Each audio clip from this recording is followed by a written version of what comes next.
Guys, hello everyone. Today I'm going to share about my journey. So నేను ఎక్కడికి వెళ్తున్నానో తెలియాలంటే video ending వరకు చూడండి. ఇక్కడైతే నేను ఆఫీస్ నుంచి స్టార్ట్ అయిపోయాను. జుట్టు అయితే గాలికి ఎగురుతూనే ఉంది, క్లిప్ పెట్టినా ఆగట్లేదు. ఇలా నేను సాగిపోతున్న టైంకి ట్రాఫిక్ లేదు అని అనుకున్న వెంటనే ట్రాఫిక్ పడిపోయింది. సో ఫుల్గా ట్రాఫిక్. ఇక్కడ 45 మినిట్స్ అయింది, ఇంకా నేను ఆటోలోనే ఉన్నాను. సో స్లీపీ ఇక్కడ నేను. సో ఫైనలీ అయితే సికింద్రాబాద్ స్టేషన్ ఎలానో ఒకలా రీచ్ అయిపోయాను అనమాట. సో ప్లాట్ఫామ్ నెంబర్ 1 నుంచి వెళ్దామని గేట్ నెంబర్ 4 దగ్గర దిగిపోయాను. సో ఇక్కడ నేను లోపలికి వెళ్తున్నా, ఇంకా వెళ్ళాను. ట్రైన్ చూస్తే ఏమీ లేదు అక్కడ. So where is my train యాప్లో చెక్ చేస్తే ప్లాట్ఫామ్ నెంబర్ 5 చూపించింది, కానీ అనౌన్స్మెంట్లో 7 అని వచ్చింది. వెంటనే ఇంకా షిఫ్ట్ అయిపోయాను.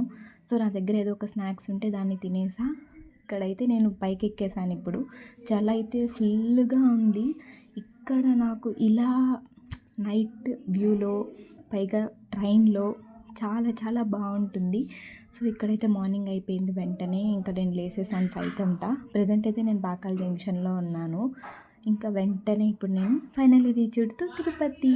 సో ఇక్కడ అయితే ఫుల్ రష్ ఉన్నింది ట్రైన్లో అయితే మాత్రం, ఎందుకో తెలియదు మరి ఇప్పుడు. ఇంకా నేను బయటకు అయితే వచ్చేసా, మా అన్న కోసం వెయిట్ చేస్తున్నా. సో ఫైనల్గా మా అన్న వచ్చి నన్ను పిక్ చేసేసుకున్నాడు. ఇప్పుడైతే మేము ఇంకా ఇంటికి సాగుతున్నాం. ఇది మా వైఎస్ఆర్ సర్కిల్ అనమాట. ఇక్కడ నుంచే మా ఇంటికి రూట్. సో ఫైనల్గా అయితే నేను హోమ్ రీచ్ అయిపోయాను.